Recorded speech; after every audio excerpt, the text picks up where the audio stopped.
Good morning, hello everyone, welcome back to my vlog. Mga ka-BSK, magandang umaga po. Ayan, bagong umaga, may bagong pag-asa. Ayan mga ka-BSK, yung mga manok nagliliparan na naman. Ayan, morning routine. Ayan, at si Jolar magpapakain na ng mga ating mga alaga. Kaya ayan, nagliliparan na sila. So kaya alam na nila yung oras na kanilang pagkain. Ayan si Jolar, nagliparan na yung mga manok, nakita nyo. Ayan sumasampay na sa kanya. So nangunguna yung puti, yun, ayaw pang umalis. Talagang favorite yung puting manok. Lagi siyang andun nakasampa lagi sa kainan o kaya sa ulo ni Jolar at sa balikat. Yan yung puting dumalaga. Ayan, so medyo nakikilala na rin ng mga inahin at ng tandang yung mga dumalaga. So hindi na nila masyadong hinahabol o tinutuka ngayon. So kaya medyo okay na sila. Ayan, at malalaki na yung mga sisiw, talaga dumalaga na. Mga ilang linggo na lang yan, o maybe about o mga 2 months siguro. Yan, baka mangiklog na yan. Dadami na yung ating iklog. Yan, at meron pang mga sisiw dun sa ating brother. At yun, paglaki nun, nagkaroon ng pakpak, ayan, ganun, bibitawan natin katulad niyan. So dyan, so isasama na natin sila dyan, yung mga manok. So medyo okay na, dumadami na yung alaga. Sana itong tag-ulan walang magkasakit sa kanila, lumakas ang kanilang resistensya. At yun, bibigyan natin sila ng antibiotics. Yan, pagka sa tagulan, bigyan natin sila ng 1 week na antibiotics. So about maybe 6 days, mga ganun. Yeah, para meron silang laban pagdating ng tagulan. So yan, at kinakausap ni Jolar at inihipo yung mga butchi kung marami na silang nakain. Kaya si Jolar tumatambay muna dyan. Sinisigurado niya na munang nakakain na ng husto yung kanyang mga dumalagang manok, kanyang mga alaga. So ngayon, dito naman tayo sa kabilang kural. Yan. At naghihintay na yung mga ducks, Peking ducks, goose, at saka turkey. Ayan. So, ayan na sila. Ayan na, nakita nyo. Ang sisigla, ang ganda ng pagmasdan. Nakapila-pila. Ayan, nagmamadali. Dahil may pagkain na dala si Jolar. So, ayan. Pati yung bibi, parang gusto sumampa kay Jolar eh. Lipad ng lipad. So, ayan mga ka-BSK, yata ano. Yata yun, sisigla nila. Siguro, ano, pag tayo nakauwi, pipilitin natin na diskarte tayo ng mga, alam mo yung sa nagbebenta ng mga gulay ba? Di ba minsan tinatanggalan nila naman pang ano yan. So yun, pwede nating paipon sa kanila at saka natin pipikapin para wala silang basura. O kung pababayad nila, bayaran natin sa tamang halaga. Diba? So kailangan yun ang alternate natin sa feeds para makatipid tayo sa feeds. So at the same time, ika nga nutritious at maganda ang gulay sa katawan ng mga hayop, parang sa katawan din ng tao. Yan. So kaya yun ang gagawin natin para medyo makatipid tayo sa feeds. At ngayon andito naman tayo sa mga sisiw. Yan, bibigyan din ni Jolar ng pagkain at saka bagong tubig. Yan. Tapos yun, lahat yan bibigyan niya. Ngayon dito naman sa mga bagong sisiw, yung maliliit pa na sisiw na palaki pa lang. Dun sa yung maliit na ano na yun, kulungan, meron dun 6 yata I think na nagkakapakpak na. At yung mga bagong sisiw at yung palaki na sisiw andyan naman sa malaking kural, kasi dumadami na siya, halo sila dyan. Meron bibi, merong pabo, yun, halo-halo sila. So yan, maganda. So yan sila, lumuwag sila ngayon. Kasi ano yan, dalawang pinto yan na open yung gitnaan yan. So mahaba-haba siya. So ngayon, pag walang wala nang sisiw dyan, malaki na, pwede tayong, kung wala pang sisiw talaga, pwede natin paggamit yung kulungan na yan sa mga tinaling manok, sa mga tandang. Yan, pwede natin paggamit yan. At maglalagay tayo ng kainan niya. Pwedeng isabit dyan sa pinto niyan na nakatali siya sa labas. Bubutasan natin yan, lalagyan sila ng kainan. Pag sinarado mo yung pinto, yun na, meron na silang kainan. Ayan, mga ka-BSK, punta naman tayo dito sa kulungan ng kambing. So ngayon, lilinisin ni Jolar yung sahig ng kulungan ng kambing. Yan, so inispray niya ng tubig ng hose sa kanya winalis. So yun, malinis na ngayon yung kulungan ng kambing. Yan yung sahig nila malinis na. So yan, para hindi sila masyadong ma-stress, kasi pag naamoy nila yon, medyo na-stress din yung kambing, siyempre sa amoy. So kaya yan, naisipan ni Jolar linisin ngayon. So yan, malinis na. At i-standbyan niya ng ngayon, yun yung timba-timba na yun, inumin nila yun.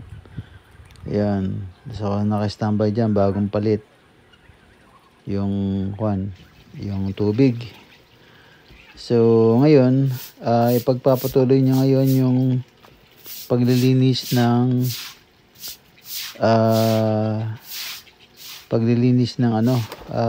yung paliguan ng baby o ng mga alaga ng gansa, yan, Peking duck, yan. So yan, nililinis niya na mabuti yung yung paliguan. Yan. Ngayon, pag nalinis niya yan, papaandarin niya yung water pump para ma-fill up yan. So, tapos, dyan na rin siya kukuha ng inuminan nila, yung inumin. Dyan na rin siya kukuha ng tubig habang nililinis niya yan para hindi na siya lalabas para doon kumuha sa gripo. So yan, dyan na siya kukuha para so ayan, at nililinis niya ngayon yung yung habang pinatulo niya yung yung tubig, kasi winalis na niya. So ngayon niluluglugan niya itong painuman ng ng mga alaga natin. So yan, tapos lang yan, bubugahan niya ng tubig pagkatapos niyang kumuha ng inumin ng mga alaga. Yun, pag medyo naluglugan na yan, malinis na, yun, pipill up na niya ng tubig para fill up siya na ng tubig niyan dyan na, para hindi na siya lalabas dun sa gate. Dyan na siya kukuha para madali sa kanya nang i-distribute sa mga alaga. Yan. So painuman ng mga alaga yan. So yun, tapos niyan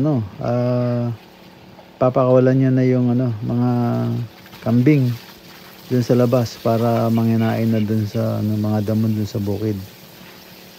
Yan. At saka sa mayroong pinakapilapil, marami din damo. So yun, inuunti-unti nila yung mga kambing, kaya dun sila ipapastol ngayon kasi wala pa tayong tanim dyan. Yun, kaya okay lang silang maggala-gala, maghanap ng pagkain. Ayan, si Jolar malapit nang matapos yung kanya nililinis. Ayan, na-spray niya na ng tubig. Tapos pag malinis na yan, yun, dire-diretso na, lalagyan niya na ng tubig. Pero as of now, pagkawalis niya dyan at medyo okay na,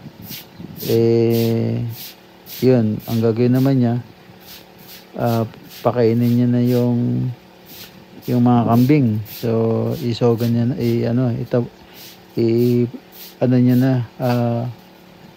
papunta dun sa kinakainan nila at saka sa pilapil. Ayan mga ka-BSK, at malapit na matapos si Jolar. Konti na lang yung lilinisin niya. Ayan, medyo tanghali na, kaya papakawalan na ni Jolar yung ating mga kambing. Ayan, para manginain sa ating bukid. Ayan mga ka-BSK. Ayan, at medyo malinis na. At ini-spray niya yung pag kinalkal niya yung mga lumot-lumot tsaka buhangin, ini-spray niya ng tubig. Ayan. At yun, malinis na yung tutuloy niya mamaya pagka pakawalaan itong mga kambing. Ayan, nag-i-skid pa. Ayan ang ating barako. Ayan, nakapagtago sila sa likod kasi malilim doon. Ayan, palabas na ang ating mga kambing. at ready na silang manginain ng mga damo sa ating bukid. Libre silang gumala. Wala tayong tanim ngayon na masisira nila. At good thing hindi sila lumalabas ng bakod. Kahit meron tanim dun sa kabilang bukid, hindi sila lumalabas. Ayan. So yan, yung damong patubo pa lang, inuupakan na nila para hindi lumago. Yan ang ating mga alagang kambing. Yan. Pagkatapos ayan, babalik si Jolar para lagyan ng tubig yung ating paliguan ng mga alaga, yung mga baby gansa. At yung Peking duck yan, mahilig sa ano yan, sa tubig. Yan. At yung pabo hindi naman naliligo yan. Ayan na ang water pump, umaandar na. Pinupuno na niya yung ating paliguan ng baby.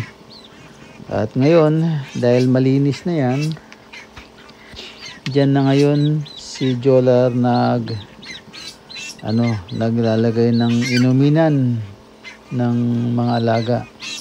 So doon niya sa umiigib para hindi na siya doon pupunta sa gripo doon sa labas ng koral. So siguro pagka may time yun, tignan natin, baka makagawa pa tayo ng isang paliguan na halos laki rin yan siguro para nun sabay-sabay silang makakaligo yung ating mga bibi kahit kasi dumadami na sila.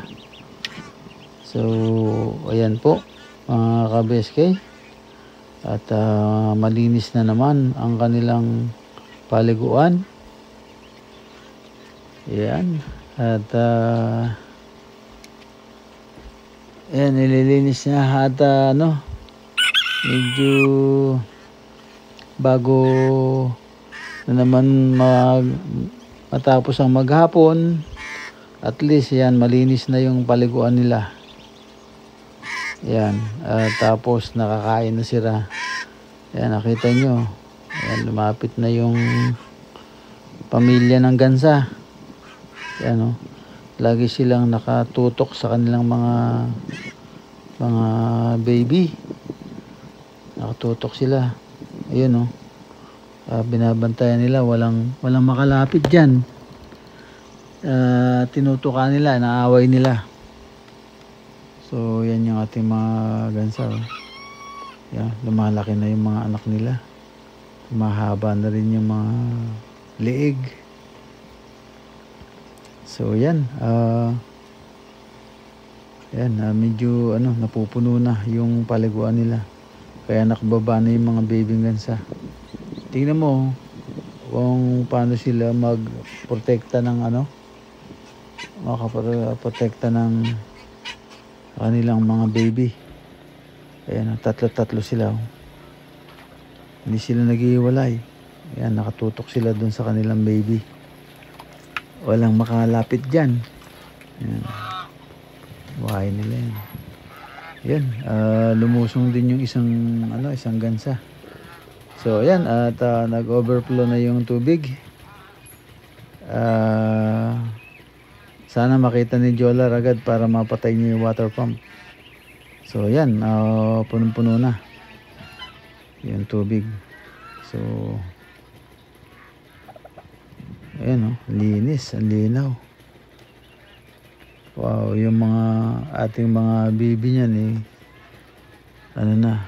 makakaligo na sila ng yun. At hinintay lang pala ni Jolar, nakatingin siya kung mag-overflow na.